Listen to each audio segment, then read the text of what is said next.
what tips would you have for students who are wanting to build a research career but are more interested in going into industry, at least initially?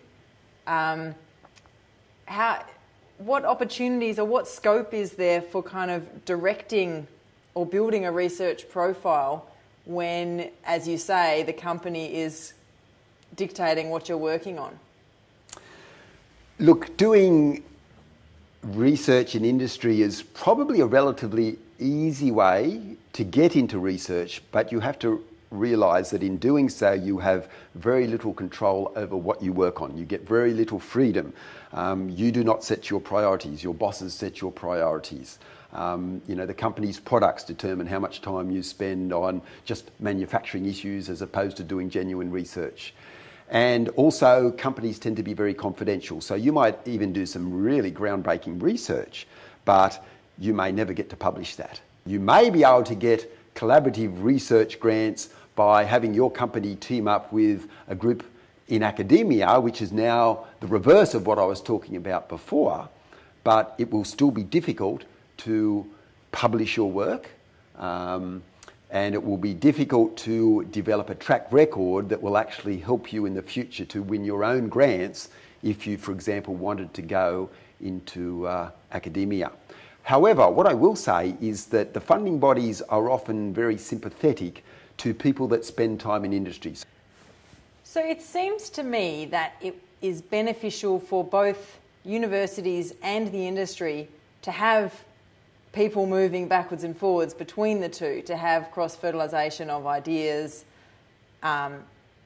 But, as you say, it's not necessarily that easy to do that, because when you're in industry you don't have the publications that you need to get a job in a university.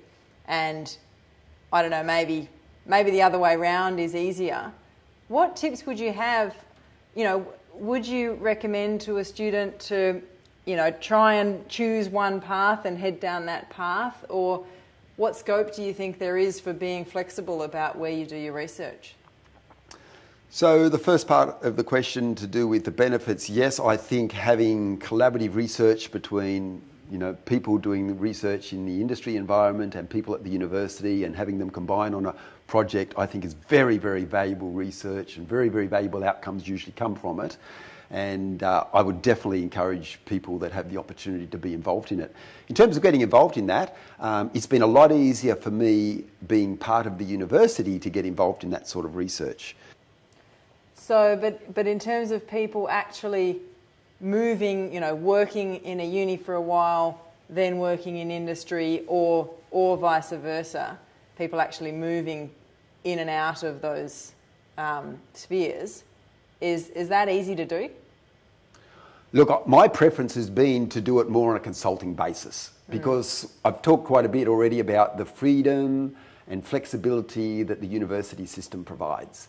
And so for someone like myself, I can have all my projects and research activities, teaching activities here at this university, giving me all the freedom and flexibility that I want. But I have the freedom also, as part of that, to link up with companies, either through the type of collaborative research that I've been talking about, or even on a consulting basis. And I think you will find that quite a few of our researchers, particularly those that are doing the most interesting work that's of interest to our industry partners, the industry partners love the opportunity to employ our people as consultants, where our people will literally fly over there, maybe for a week at a time, maybe a couple of weeks at a time, maybe just for a few days when they urgently need some help, but have the opportunity to do some direct work for that company on a consulting basis.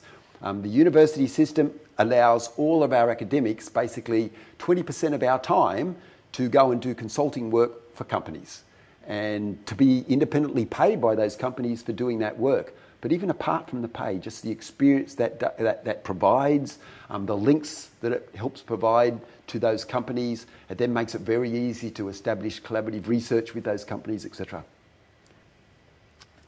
Okay, so last question, just kind of at the broad level for young researchers starting out.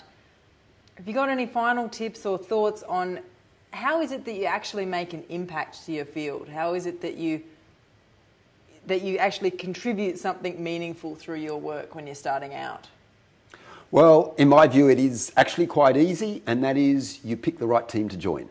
Because if you pick the right team to join that has a good track record of having an impact, of maybe developing technology that's able to be commercialised, or maybe, you know, achieving performance records for devices or modules, or winning awards, whatever the case might be, or simply winning prestigious research grants. If you choose the right research team to join, and remember, you have to convince them that they want you as well, but assuming that you're someone that they want, then look around, find the research team that is doing the work that you're interested in, that you're passionate about, that is already making an impact, and you will then, right from day one, start to make an impact, because as soon as you start contributing to that team, you are contributing, therefore, to their impact. And the impact that they're making, it gives you a huge head start in terms of making an impact internationally. Now, if you're good enough and you're working in that team, it will become very evident to everyone within that team that you're making valuable contributions. And it will look after itself. You don't have to worry. You will naturally be recognised by the people that are running your team that you are making valuable contributions. And as you start making your own valuable and perhaps very innovative contributions, you will find that you will be able to take out your own patents, or maybe patents in conjunction with one or two other people. But as you start to do that, you will also be providing a good launching pad to then establish your own independent research activities if you want to. Thank you very much, Stuart. I think for any young researcher starting out, this sort of information, I know it would have been helpful for me to hear this a few years ago. So thank you for your generosity and openness with all this information. Really helpful. My pleasure, Emily. Thanks for your very good questions.